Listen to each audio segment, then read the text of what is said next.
So it's pretty obvious that Senator Cory Booker is positioning himself for a 2020 presidential run.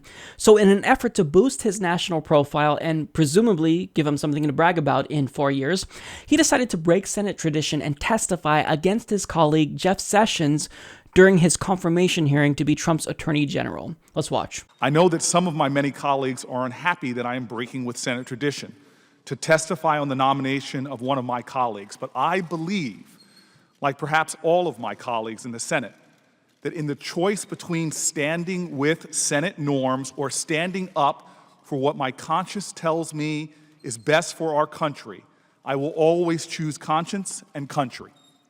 Senator Sessions has not demonstrated a commitment to a central requisite of the job, to aggressively pursue the congressional mandate of civil rights, equal rights, and justice for all of our citizens. In fact, at numerous times in his career, he has demonstrated a hostility towards these convictions and has worked to frustrate attempts to advance these ideals. If confirmed, Senator Sessions will be required to pursue justice for women, but his record indicates that he won't.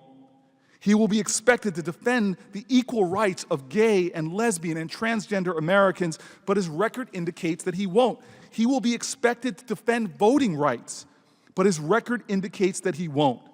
He will be expected to defend the rights of immigrants and affirm their human dignity, but the record indicates that he won't. His record indicates that as Attorney General, he would object to the growing national bipartisan movement towards criminal justice reform. His record indicates that we cannot count on him to support state and national efforts towards bringing justice to the justice system, and people on both sides of the aisle who readily admit that the justice system as it stands now is biased against the poor, against drug addicted, against mentally ill, and against people of color. Now, admittedly, I enjoyed watching that, with the exception of the awkward politician hand gesture there. But, I mean, aside from that, unfortunately, we have no real reason to believe that Cory Booker is as vigorously opposed to injustice as he says he is. And this isn't because he's allegedly a hypocrite who once said that he was honored to work with Senator Jeff Sessions, like right here. I feel blessed and honored to have partnered with Senator Sessions in being the Senate sponsors of this important award. Honored to have partnered with Senator Sessions. Now, Cory Booker actually addressed this and reiterated that same sentiment in this speech. But that's not why I'm opposed to Cory Booker. And even though he's going to get a lot of good press because of this, let's look at the person who Cory Booker really is. So according to New Republic, fresh off a rousing speech against Jeff Sessions' nomination to become Attorney General, Booker voted against an affordable drug proposal from Senators Amy Klobuchar and Senator Bernie Sanders on Wednesday evening. Had it passed, the bill would have created a reserve fund to allow Americans to import inexpensive prescription drugs from Canada.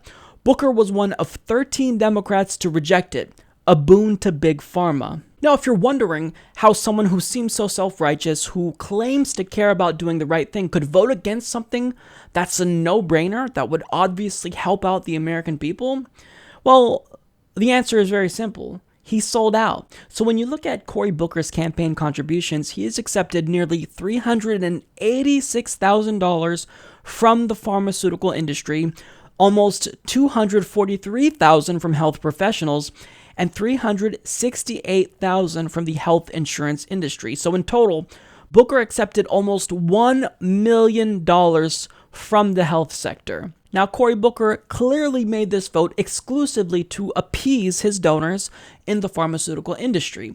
And when he runs in 2020 and tries to remind people about that time he was courageous and testified against his colleague Jeff Sessions, let's remember this, because clearly someone who was willing to sell out to that degree and not vote for a bill that could have saved lives, that's egregious. It shows a lot about your character. It shows that you're a bad person, Cory Booker.